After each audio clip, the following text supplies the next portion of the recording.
Hi, my name's Andrew and welcome to my shop. Today we're going to be talking about the G1033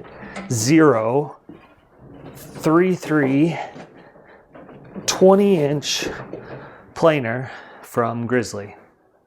So as you can see, this planer is a beast. If you're considering buying this planer, you're probably going to need a bobcat and at least a couple of pretty strong people to help you. Mine is on the Grizzly mobile base, and that's worked great for me, but it is a pain to get it on there.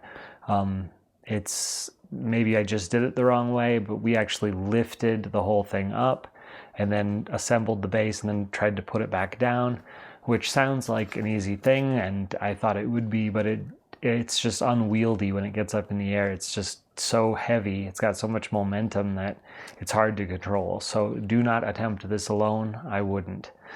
So this planer is actually the first Grizzly tool that I ever bought. And I bought it strictly because it was a machine that I could afford. This machine comes in at around $2,000, and that is a lot of money, but when you do larger pieces and slabs especially, if you don't have something that's 20 inches, you can't hardly do anything. And it works great in combination with like an 8-inch joiner, even a really wide board. If you join one side of it and place some kind of a runner board underneath that's flat through this, and then run the board on the top of your flat piece on the section that you jointed, you get a nice flat surface. And I've done that a number of times, and it's worked great. It's always worked great for me. This planer is a really pretty basic planer. It's not a helical head planer. This is the 3 horsepower version. I just didn't think I needed any more power than that, and so far I really haven't. It's done everything I've asked it to do. It runs the boards through fairly slow. There's 2 speeds, and mine is set to the slower speed just because I don't need to process boards fast, and I want the best cut. So everything really feels smooth on this planer. I was expecting maybe some things to be a little cheaper feeling even, but I really haven't found that to be true. Most things feel really smooth, everything works good, and yeah, I really have no complaints as far as the quality goes. The quality feels really heavy duty to me. This planer has a 5-inch dust port. I have a reducer down to a 4-inch. It's worked great. The only problem I've ever had with it was at the beginning, my dust collector has a small plastic screen kind of right before it goes into the machine, and the chips that come off this are quite large, and sometimes they would get hung up in that, so I just took the screen off. Ever since I did that, it's worked fine, and I've never plugged up again. But like I said, I had to remove that screen. This machine also comes with a plug, which is really nice, and a pretty long cord, which is also really nice. You don't have to push it right up against the wall to get it plugged in, so it's got a nice long cord.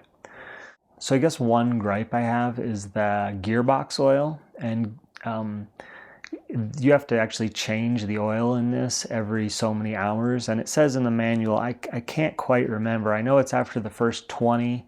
I think it goes up slightly after that, maybe to 40 hours of running, and you have to change the oil, which shouldn't be a big deal, but it was a real pain. The plug, that's in the normal spot right underneath the reservoir, and it just drains out, but the place to put it in again is kind of on the side of the machine, and it's just impossible to get anything to. I didn't have a funnel that would work. It's kind of a small hole. I don't know. Before I change it again, I'm definitely looking into some kind of funnel with a flexible end that gets really small at the end, because the last time that I did it, which was the first time, it was a real pain. So small thing. You don't have to do it very often, but it is kind of a pain. So one issue that I did have with it, and it's also not a big deal, but the bed rollers. I started, it had been working fine, and I was pushing boards through it, and it was fine. But I noticed some boards were catching, and you had to give them an extra little push to get them through.